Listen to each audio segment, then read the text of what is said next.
Blessings, everyone. Welcome to Sunday Night Alive. I am very excited to be with you tonight. So, peace and blessings to you wherever you are in the world. So, as you know, uh, we who live in Florida are reeling from hurricanes and winds and rain and water. Um, but not suffering, just reeling, just reeling. I myself, fortunately, had no serious problems whatsoever. So my home is fine, my body is fine. I am still in the throes of preparing to leave for South Africa in 11 days, 11 more sleeps, and I'm off on Delta Airlines to Johannesburg and look forward to connecting with all of you while I am there. We're moving it from Sunday Night Alive to Saturday morning. What can we call it? Saturday morning awake? Saturday morning, Saturday morning miracles? Oh, Saturday morning miracles. I kind of like that, right? Yeah. So at any rate, I'm bit my time with you tonight is inspired by the hurricane because it is a it is an event for most Floridians, including myself, uh, but not so much for me as for other people, which inspired tonight's talk, which is really nothing to hide, nothing to lose, and nothing to fear. Whew, the key to living your most bodaciously authentic life. So, if you're here with me, please you can say hello in the comments so I can see your name and see that you're here. But you don't have to. There's no pressure to do that. So before we dive in tonight, let me speak a blessing upon us. Hmm, it's been a busy day.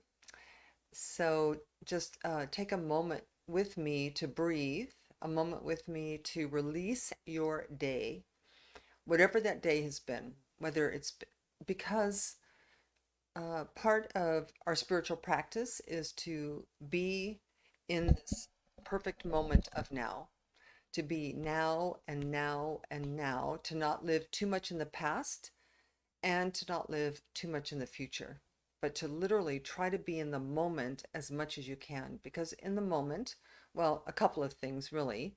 One is that this moment is all there is. We think there's a tomorrow, but who knows? And we feel like there's a yesterday, but it truly is gone. So we don't want it to have too much impact on us other than a good impact. So our past gives us access to gratitude, access to fond memories, access to really our own spiritual development as a being. But we don't want to hold on to too much of the trauma drama of life, or too much of trying to repeat the past. You know, I remember this wonderful story about a man who in California, he took his first date on a first date. He took his girlfriend, to this restaurant on in Malibu, and it was perfect. The weather was perfect. The sunset was perfect. The service at the restaurant was perfect. The food was perfect. It was an amazingly wonderful evening. Now, his relationship with the girlfriend did not last forever, so he he when he asked another girl out on a date, and because that first date was so perfect, he decided to repeat the process. So he takes his new girlfriend, to the same restaurant, and the whole thing's a disaster. The wind is blowing, the parking lot is full, they have to wait too long, the sunset's clouded by smoke from a fire, and it was a disaster. So the moral of that story is you can't repeat the good, right? You can't. Every day is a brand new baby day. And in that day that's arriving, it's its own miracle, its own set of something new.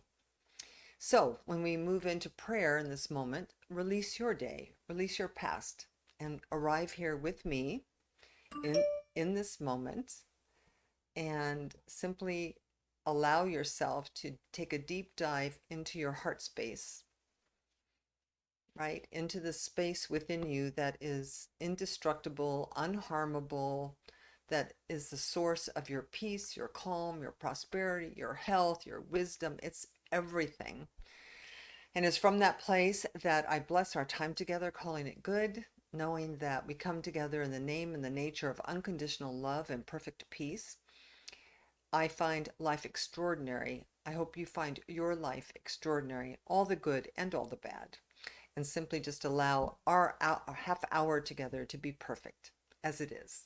And so let us do this together in deep love and appreciation for each other by saying, and so it is. Amen. Amen. Yes. So hi, Jan. So I'm saying hello. Some people comment when they come on here, so I like to say hello to them. If I don't say hello to you, it's because either you haven't commented or I don't know you're here, but it's okay. I say hello to you too, whoever you are and whatever your name is. Hello, hello. So our my topic tonight was inspired by the hurricanes we've just had because I'm a person, for whatever reason, I'm a person who has very, very little fear and very, very little. It's like I'm 73 years old and I don't have too much to hide or too much to lose anymore. For those of you who remember or have been with me for a long period of time, not all of you have, but if you've been with me for a period of time, you know that in 2021, in yes, in November of 2021, I had my left hip replaced and I had a minor stroke following that by a few days. And it kind of scared the holy bejesus out of me. So I wanted to, my response was to be fearless. That was my response. It's like, I am not going to sit here waiting to expire. So I sold everything. I sold every piece of furniture I owned. I sold my house. I sold my car. I donated most of my clothes. I had very little left besides the most precious things, which I put into storage, and everything else went with me to South Africa to heal. And so I'm a person who knows, who's not attached to things very much anymore, right? Like belongings. And also by this age, really, you also kind of move into nothing to hide either, or nothing to fear. So I thought we'd explore that tonight because what's true is that the Hurricane Milton and Hurricane Helene created a lot of fear in people and a lot of fear about losing, of really a lot of fear about losing their stuff, a lot of fear about losing their lives, a lot of fear about losing, about, I don't know, just a lot of fear. So I thought it might be a really good topic under less extreme circumstances to actually have a conversation about what it means to live fearlessly or to live in that way. Now, undergirding this conversation is the idea that you and I, that we are more than our bodies. We're more than our bodies. Like obviously we're in here, and obviously we have identified with it. You know, my name is Denise, right? My name is Denise. I was born in 1951. I was born to Donna and Clifford. I have 6 siblings. You know, this was my career and that was my career, and I was married to that man and I was married to that man. Yes, there have been many, right? And um so we have an identity that's been construed as a function of being in these bodies, but it is not, it is not who we are. So you are not, I am not Denise, the minister, Denise, the technology person, Denise, the 73-year-old. I'm like a birthless, deathless, timeless, eternal being, as are you, as are you, and as is everyone else you know. So we need to lean into that um, because as the founder and director of a life of spiritual power, my whole gist, my whole thing, my whole intention, my wholehearted commitment is that we live a powerful life where we are not victims, that we live a life where we are authentically who we are.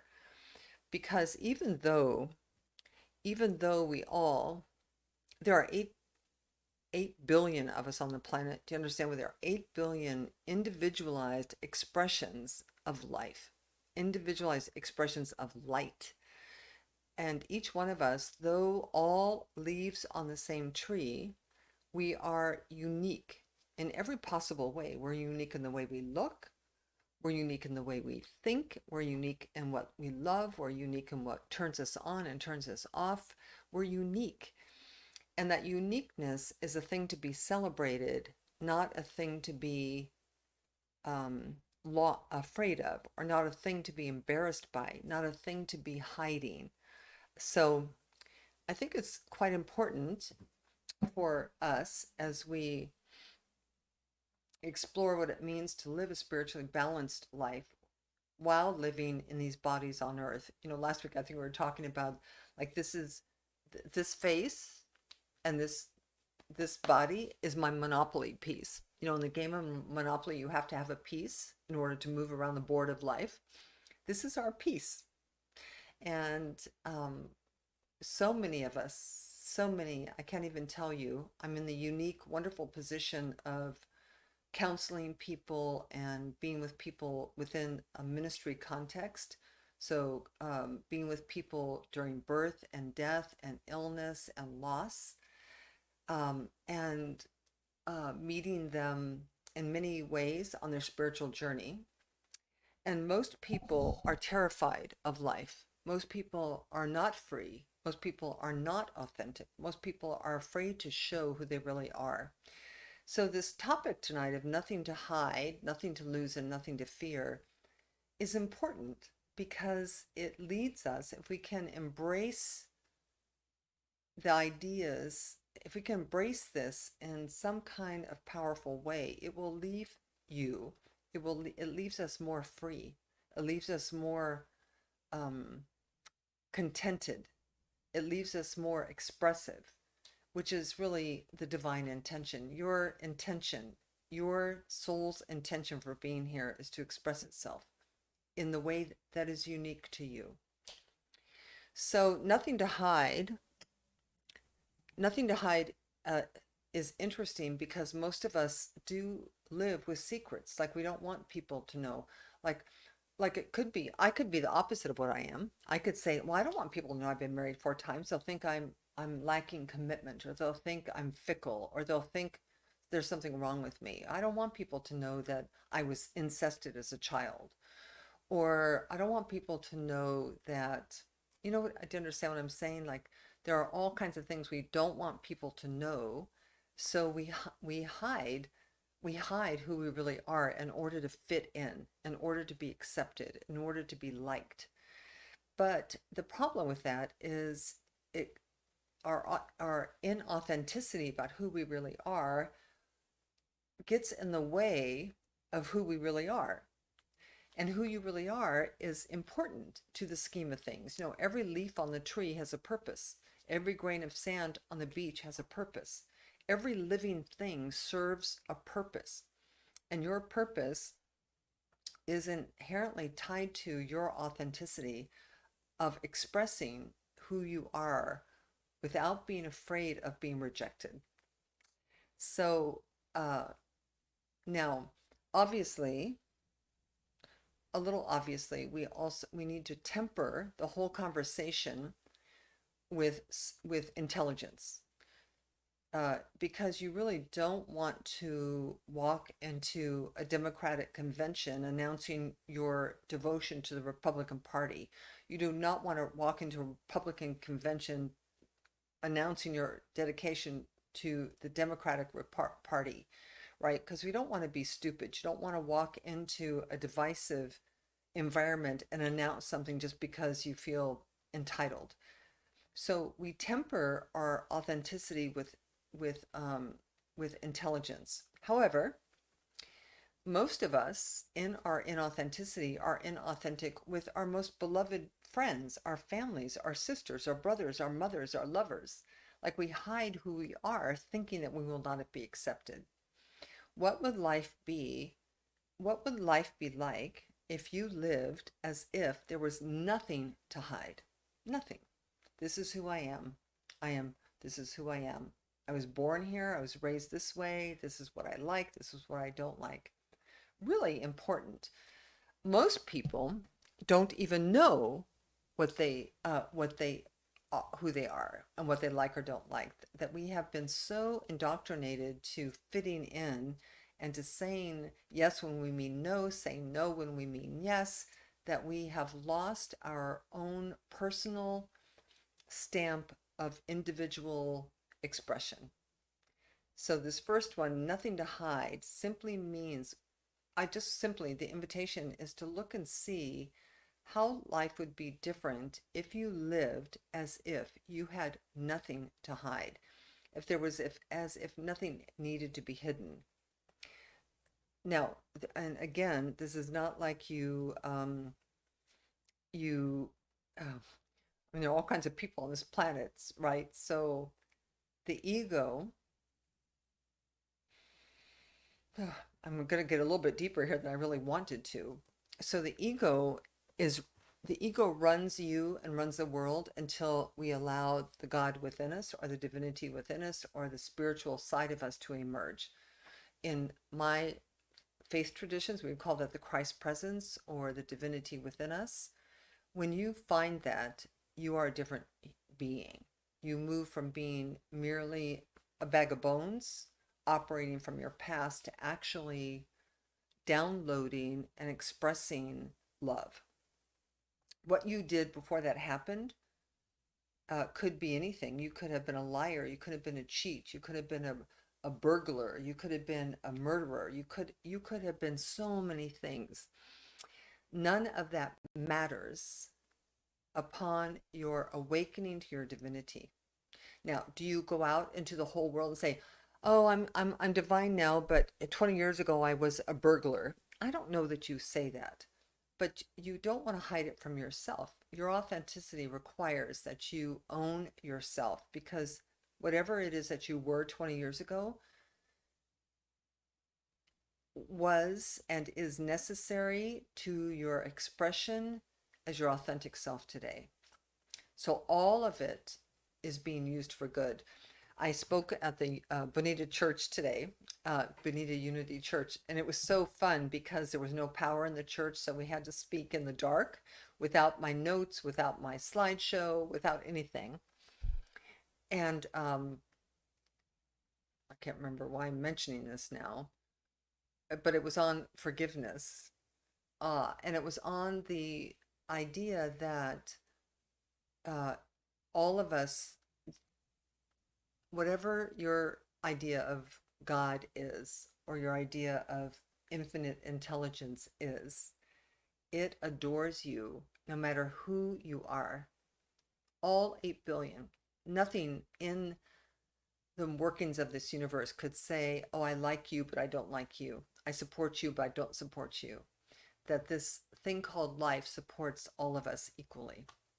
So really, there's nothing to hide. There's no place to hide, really. So the other, really spurred on by the hurricane, is what if you lived life as if you had nothing to lose? Nothing. Now, I'm a person who's not, for whatever reason, not very attached to belongings. I have I have reinvented myself so many times in 73 years, like truly reinvented myself. I went from A to B to C to D without really blinking. And that included giving up a lot of personal belongings. Uh, and in the hurricane with with Milton and with Helene, people lost a lot of belongings. But I'm going to say to you that your freedom, much of your freedom, comes from understanding that stuff will come and stuff will go. And there's a great deal of freedom to be had by releasing your attachment to stuff. The Buddhists will call it detachment. Can you detach from your favorite pajamas? Can you detach from your mother's china? Can you detach from the boxes and boxes of Christmas decorations in your garage? Can you detach from having to live in that house, having to drive that car, having to have that TV? To the degree that you are not able to detach from those things, you will suffer. You will, because you will be afraid of losing them. Nothing to hide, nothing to lose. If you live life with, not too afraid of losing things, you would be freer. Now, obviously, nobody wants to lose treasures or lose people or lose, um, when I had my stroke, um, when I had my stroke in 2021, I lost much of my vision. And I'm not saying that was easy because I was pretty attached to being able to see things. And I was actually pretty attached to being able to see elephants. And after the stroke, even today, seeing things is harder than seeing things was before. But if I stay too attached to that, I will suffer deeply, right? I will feel a deep loss and grieve that loss, which is natural, and I did, but not for years, for a minute. So there is an adjustment that takes place when you lose things that allows you to continue living with joie de vivre, a love of life. You don't want to lose, you don't want to be so attached to things that will cause you to suffer for eternity if you lose them. I was sharing today that my first husband, his sister, her husband, who she loved like the love of her life, and we're talking 50 years ago, his sister, her husband left her for another woman. And I think at the time she was in her early 20s, and she never, ever, ever fell in love again. She never trusted another man. She never experienced love again. So that's kind of what I'm talking about. Like, it's okay to grieve. It's okay to go through the process of release, but you want to make sure that you're not hanging on in such a way that it takes you away from your purpose of dispensing your spiritual gifts, right? Like, nothing to hide, nothing to lose, nothing to lose. Like, everything is dispensable. Everything is dispensable. You can still be happy without your couch, without your TV, without your car, without your spouse. You can. Life goes on. And uh, the third one is probably the most important because it's nothing to fear. Now,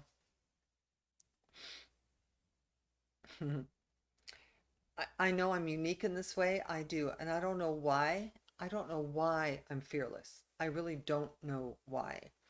Uh, just with the Hurricane Milton. So we just went through Helene, and my community. I live in. For those who don't know, I live in Florida. I live in Southwest Florida, uh, and I was not bothered by Helene, though there was a lot of wind and rain, but it was kind of a non-event for us, but not a non-event for everyone.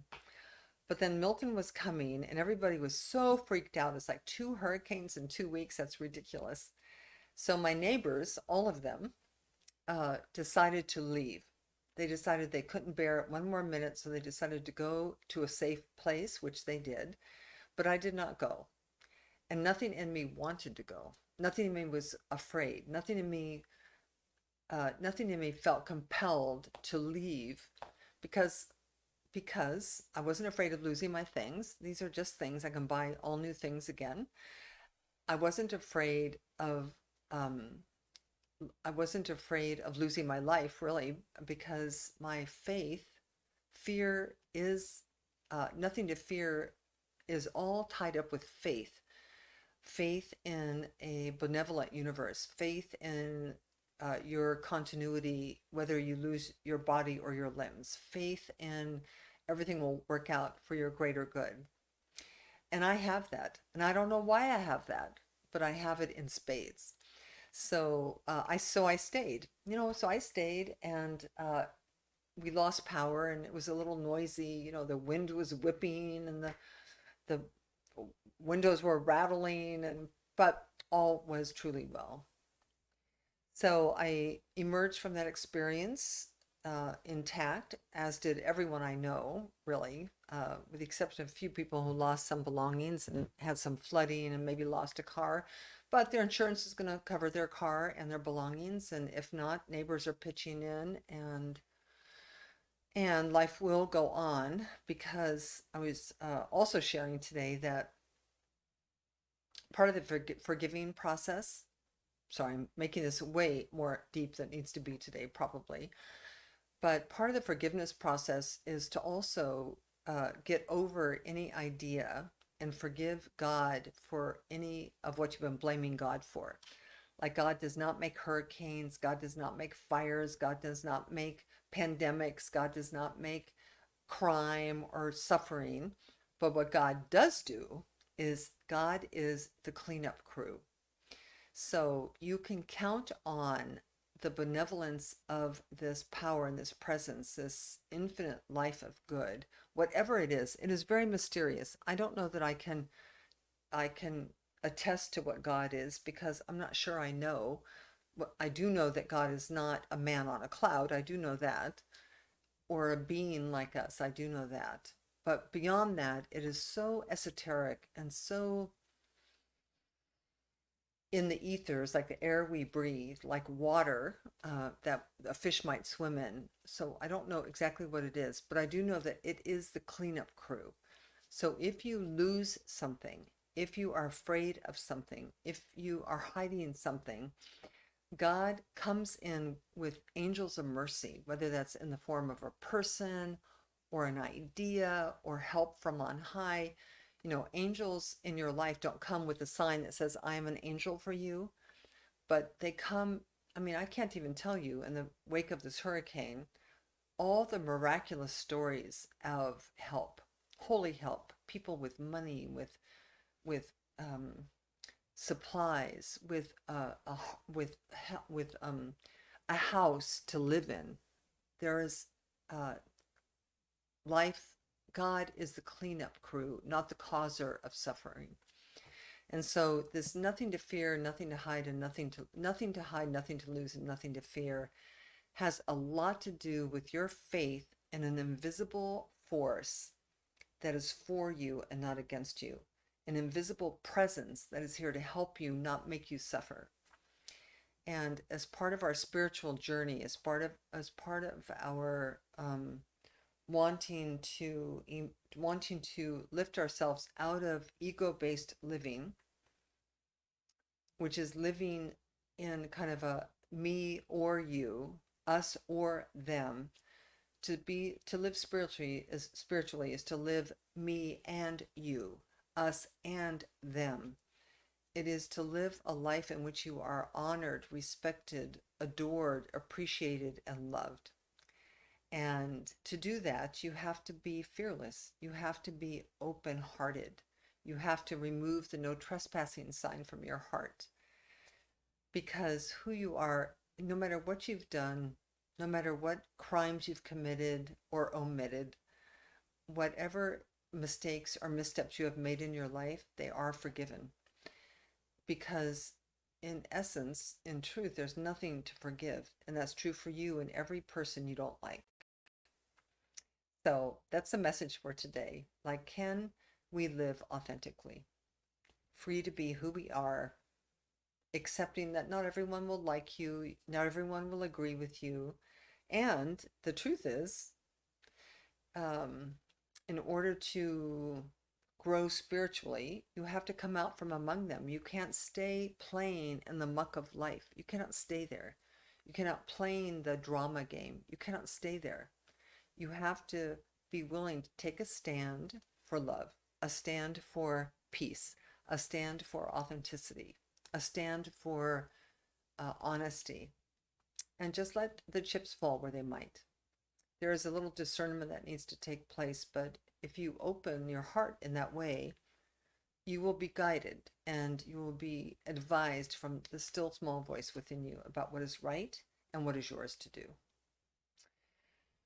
So that is a message today, born out of my inspiration from Milton, the hurricane that came and went in a very short period of time right across the state of Florida. I'm hoping it's the last one because I am leaving the country in 11 days, going to South Africa for an extended period of time. Hoping you will all continue to join me there on Saturday mornings. If you have an idea about what we call that, so this is Sunday Night Alive. What could we call Saturday mornings? Saturday morning miracles? We could call Saturday morning miracles. Anyway, it's still me, except in a different setting. Instead of this setting, we'll have probably zebras behind me or something like that. And I'll be there for a very long period of time, actually. So please do continue to follow me there. I'll make sure you know where I am. If you want to be on my mailing list, you can go to deniseschubert.com. Any written blogs will be there. Any new photos will be there. You can connect with me for a conversation or counseling or life coaching. You can donate to support my ministry. You can purchase beautiful, beautiful pictures of my photography that I sell for a small fee that supports me and my travels and the work I do over there. But in the meantime, I'm always with you and always available, always. So that's it for Sunday Night Live this week. We will be meeting here on next Sunday from this room. I will still be here. This will be my last United States Sunday Night Alive until I get back. I'll be back January 17th for a month, and then I leave again for 2 months. But with that said, that is it. So once again, so happy to be with you. So happy to have you join me here. So let's take a moment. I'm going to speak a word of prayer for all of us as we move forward in our lives. So Jan, so great to see you. So take a breath. So at the beginning, we released our week. We released whatever was on our hearts. Let's take another breath as we open ourselves to the good of the coming week. I invite you in this moment to release anything heavy on your heart, anything you're afraid of, anything you're hiding, anything that you're afraid to lose, and to simply settle into this awareness that you are a birthless, deathless spiritual being here for this much time in eternity, and that you are maintained, sustained, and cared for by a loving and benevolent presence that is omnipresent, omniscient, omnipresent, omniscient, and omnipotent, all powerful, all knowing, and everywhere. You are beloved. You are my beloved in whom I am well pleased, is the message it is whispering in your ear every moment of your precious existence. And so it is from this place that I give thanks for our time tonight. I give thanks for coming together to remember. I give thanks for all of us who survived the hurricanes, who are even now thriving post-hurricane and helping other people who did not, sending forth blessings and comfort to people who lost belongings, who lost loved ones, who lost time, who lost houses. We know that those transitions are incredibly difficult and painful for a minute, but please accept the holy help that is there for you, to know that there is a future in front of you, that there is help happening now and on the way, and that in the end all will be fine. And there is a saying, if it's not okay in the end, then it's not the end. In the end, it will all be okay. And so in this gratitude for our coming together tonight and spending a few precious moments talking about things that really matter, I am grateful. And I look forward to the next time we meet, which for most of you will be next Sunday on Sunday Night Alive at 6 p.m. or anytime during the week. If you want to talk, pick up the phone. Hello, Denise. And I will say hello right back to you. So peace and blessings. I will see you next week at 6 p.m.